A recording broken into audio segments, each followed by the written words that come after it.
dag vil jeg gerne vise jer den her lækre stol fra belgiske Modulax, der hedder Calvin.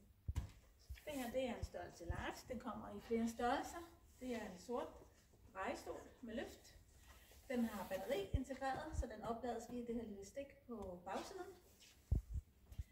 Med den fjernbetjening her, hvor der er ikoner forklarer hver eneste funktion, kan du her øverst betjene nakkestøtten. Den kan knækkes godt frem og tilbage igen. Så kan du få ryggen tilbage. Den har et godt højt ryglæn og passer derfor godt til høje mennesker. Nakken lidt frem nu. Og så vil jeg selvfølgelig gerne have mine ben op. Den har også en ekstra lang fodstøtte til høje mænd eller kvinder. Sådan.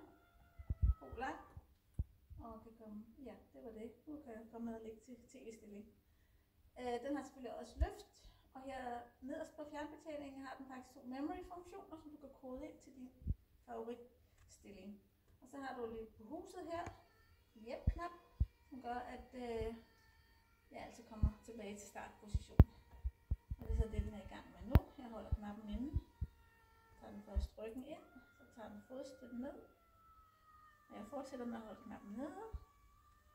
Og til sidst sætter den så også min nakke tilbage.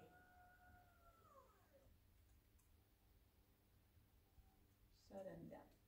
Hvis jeg vil op, så trykker jeg her på sædeløftsknappen. Og nu låser stolen. Det vil sige, at jeg ikke længere kan dreje den selvfølgelig. En sikkerhedsforanstaltning.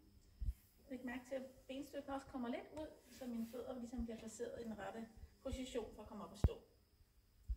Og den hæver selvfølgelig mest på bagkanten her. Så jeg kommer mere og mere forover. Så tager den ryggen lidt tilbage, så jeg bliver skudt helt ud af stolen den her vej. Sådan. Så er jeg op